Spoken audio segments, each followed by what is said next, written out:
Nizhny Novgorod was founded in the 13th century, Novgorod of the Low Country, to distinguish it from several other Novgorods. In 1350 it became the centre of the Suzdal Principality, and in 1392 it was incorporated into the Grand Duchy of Moscow, which would eventually become Russia. In this episode I'm going to refer to the Rus, because there is no Russia in the 14th century. There is a fractured landscape of rural communities loosely arranged around kinship and ethnicity, and a lot of large fortified towns vying for hegemony over wider regions. And for most of the 13th and 14th centuries, all of them were under the nominal control of the last great pastoral nomad empire, the Mongol Golden Horde. I'm also not going to use modern country names because many of the Rus settlements fall in the boundaries of different modern states. To illustrate the fractured coinage of the Rus, I pulled the earliest coins attributed to each mint on Zeno. Zeno is a very useful site dedicated to non-European coins. You can see that despite the noise, there are patterns, some semblance of a coinage tradition, and also chronologically a moment around 1000 AD when you see a short-lived minting, and then a gap before coinage proliferates around 1400 AD. This was a very late part of the world to develop coins. Of course, all of these places knew about coins. Coinage from other regions has been found at archaeological sites and in hoards in quite large numbers. We know from the late 1st millennium AD, silver flowed north into the region from the Byzantine Empire and from Islamic Iran, and flowed south from the Baltic, often in the form of coins. And it formed in the region what is sometimes called a hack silver economy. But despite the Rus being familiar with coins from other regions, for at least 700 years they seem to have been very reluctant to make their own, preferring commodity monies of various sorts. That includes leather, furs, and the already mentioned hack silver. And within the hack silver, there are objects which blur the boundaries between coins and commodity monies, such as the silver ingots known as Grishna. This has provoked a long debate around what is sometimes called the coinless period, not just on why this happened, but on how long it lasted and how it should be defined. Our interest today is the end of that, the moment around 1400 AD when individual cities began to mint on a regular basis, and a recent die study prepared by Gaidukow of one of those coinages. There is going to be some more context, but first I want to introduce the die study. It's a short article and includes a summary catalogue and this diagram of the linkages. There is good and bad here. In the diagram, integrating images has become a very popular way of presenting die data, and it's very effective, quickly communicating useful information that, for example, the obverse consists of two distinct types, and using drawings in this case is a good idea. These coins only weigh 0.5 gram to 1 gram and are pretty grotty, so the drawings are much easier to follow than pictures. This is an example from the author's plates, which I suspect may have been selected because it was in good condition, and this is an example from an auction.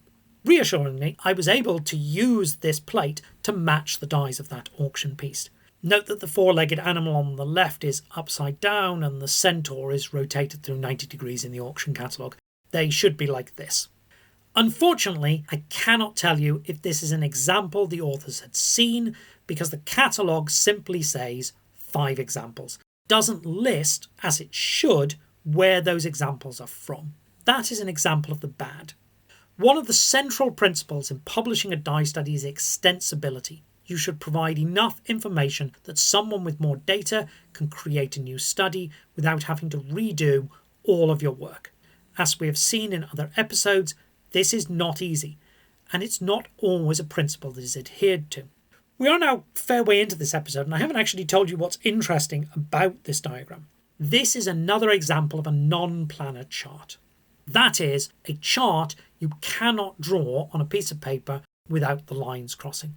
I've had an interest for a while in collecting published examples of non-planar charts. In the article, it is organised by types, the effect of which is to create a spider diagram. Spider diagrams are bad. If you listen to other episodes, you already know that. They occur when you ignore what the linking is telling you and try to organise the coins by some other feature, such as the types. And they obscure rather than reveal patterns. With a little rearranging into a workstation diagram, the distinctive UG pattern is very obvious.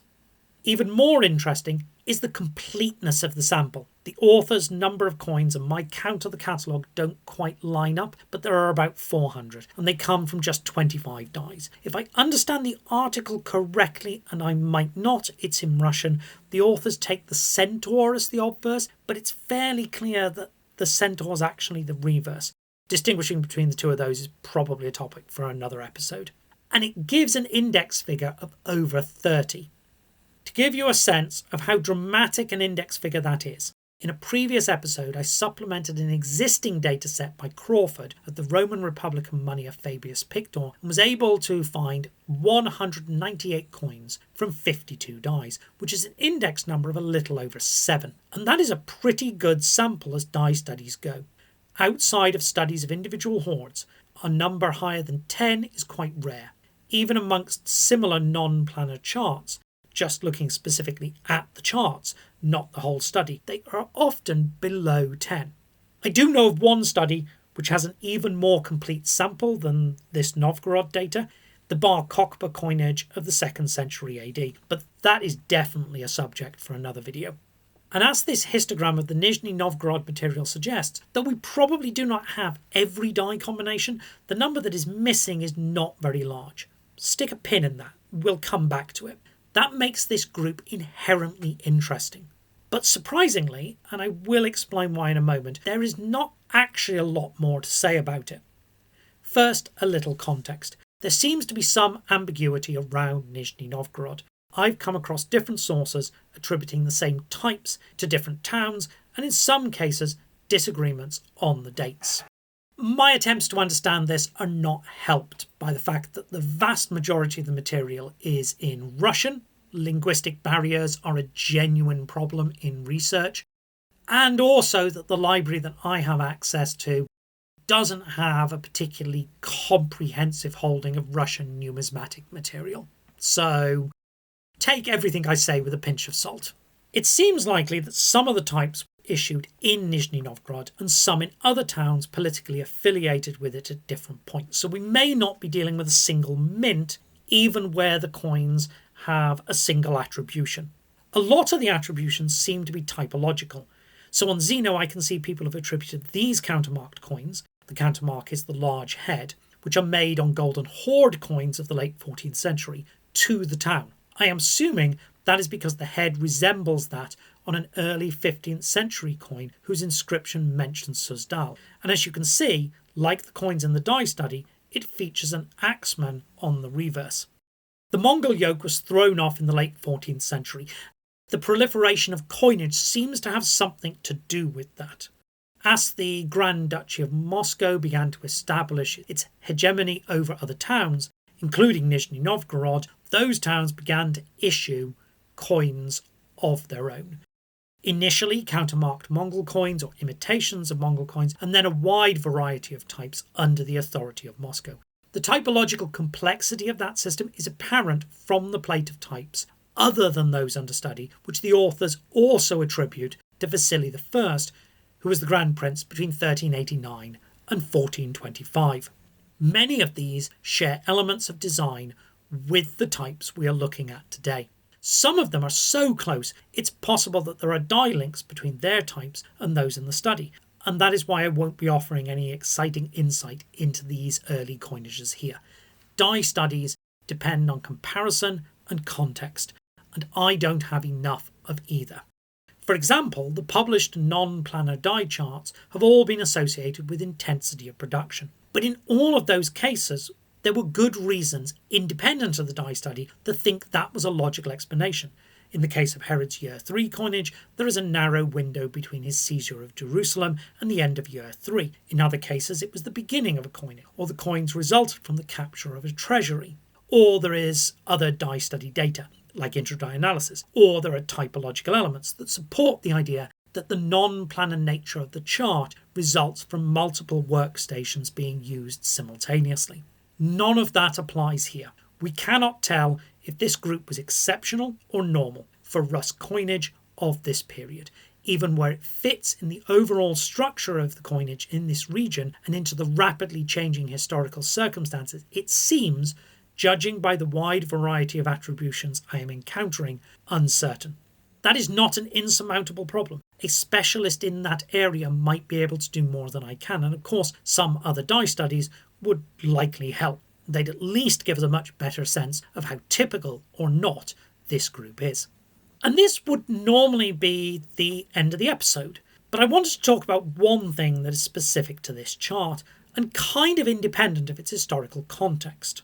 It is complicated, but it is not very complicated. It is, as Goldilocks might put it, just complicated enough. And that in itself is important from a theoretical point of view. You see, there is another explanation for complicated charts, other than there being a complicated production. And that is the concept of redundancy.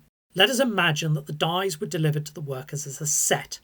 That sort of thing definitely happens in the medieval world. Provincial mints in England are given their dies as sets by a central engraving operation and must turn the sets back in to receive new ones. Now, let us imagine the mint is given a set of 5 axemen and say half a dozen centaur reverses. Remember, the article treats the centaur as the obverse, so I've labelled them that way, but I suspect it should be the other way around.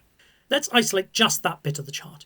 The mint doesn't need 5 obverses, it's only using 1 obverse at a time. So we can imagine that every time it comes to make coins, it randomly pairs one of the obverses that's available with one of the reverses that's available. That surely would look just the same as if it actually had 3 workstations, wouldn't it? And the answer is sort of yes. Our diagrams are the result of a many-to-one relation. There are a variety of scenarios, all would create the same diagram. And therefore, my uncertainty in this case about what is actually going on, because I don't have that contextual comparative information in order to try and decide between different scenarios. We know, as I discussed in the episode on Fabius Pictor, that actual productions were, obviously, because we are missing data, often more complicated than our diagrams. But I think it's very unlikely that this diagram is the survival of a production that looked like this. There is simply no way we are missing 2/3 of the die combinations. Remember how complete our sample is, that exceptional index number I talked about at the start. Maybe we could argue dies simply don't last very long and don't get a chance to be paired with all of the other dies available. It's a stretch. And I bring it up at the end of this episode, and I think it's an important point, because the idea that dies were just randomly paired with a lot of redundancy at the mint was how people thought about this before inter-die analysis. And I've seen a backlash recently trying to rehabilitate the idea. The reason, and again, you can watch the Fabius Pictor episode if you want a complementary perspective, that the whole die box concept and inter-die analysis came into being is because of actual evidence. Numismatists noticed that there were patterns in the linkages, and it became very hard to explain those patterns in terms of redundancy and random pairings.